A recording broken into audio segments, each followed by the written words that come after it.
And they talk about milestone and adjustment reaction. I think the document says it well. I think it's important. Every country will have this kind of milestones.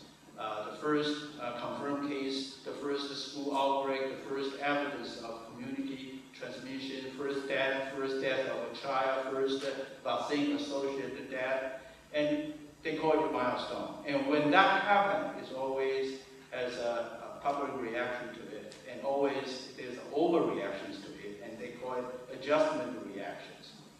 And it said the predictable public jump in anxiety associated with such a milestone is a temporary phenomenon while the public learns new information and prepares to cope with the situation, which means that a little bit overreaction is not that bad for the societies when you have this kind of milestones.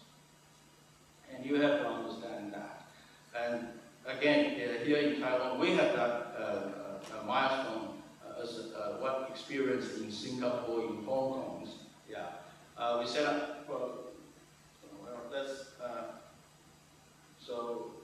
and actually it's down the bottom of the list. We have the first vaccine deaths actually 2 days ago, which has nothing to do with the vaccines, but it's associated. And there's a big definite news reports on that, and we have to deal with that. Okay. Anyway, let me quickly skip all this.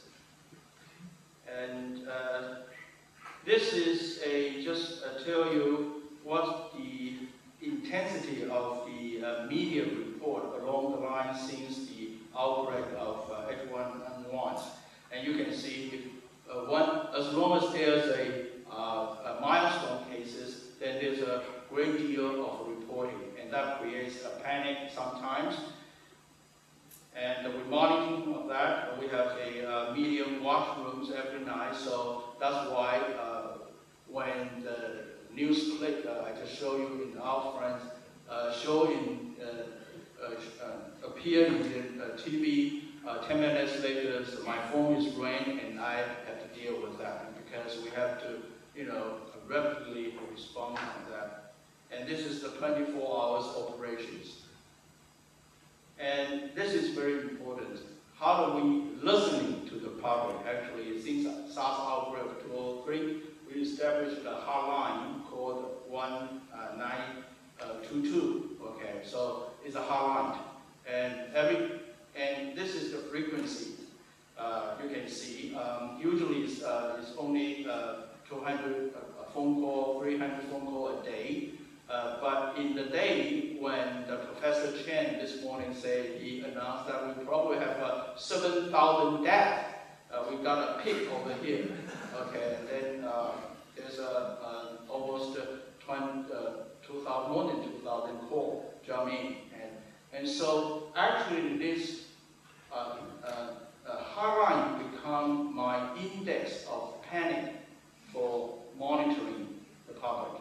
And it's very good. I mean, and also my people will list all the complaints they have.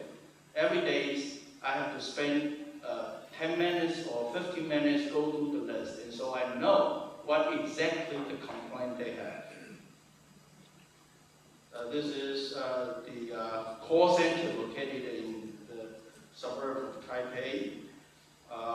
This is daily schedules of the Taiwan CDC actually.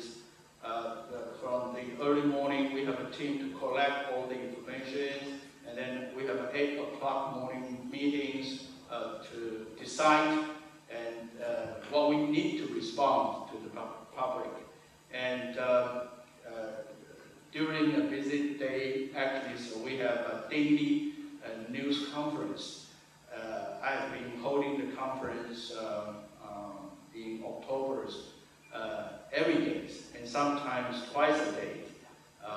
It's a very difficult challenge, I have to say, yeah. But that is the only way we can talk to the public.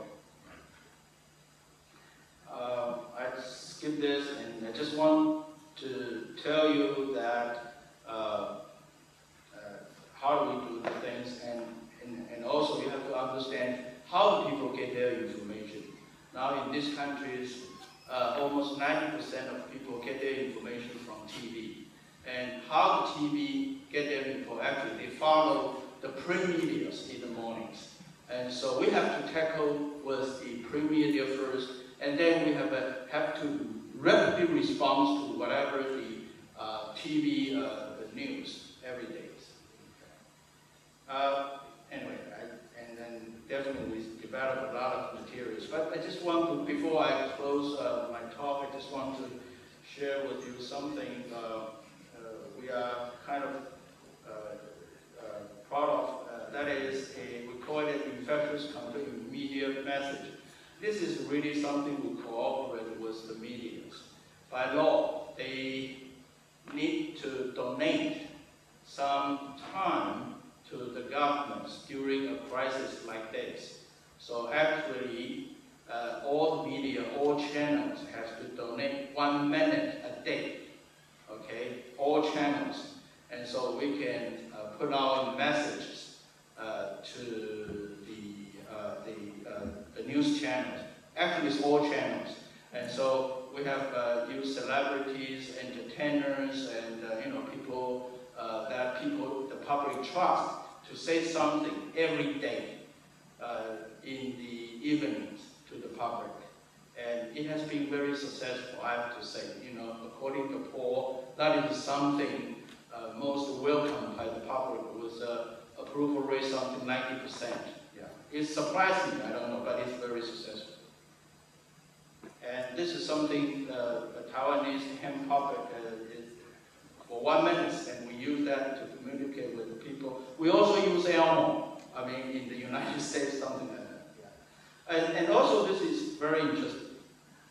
This is the talk show that is regarded the most anti-government. Okay, but there's a news ticker over there. That's something they have to donate to the government.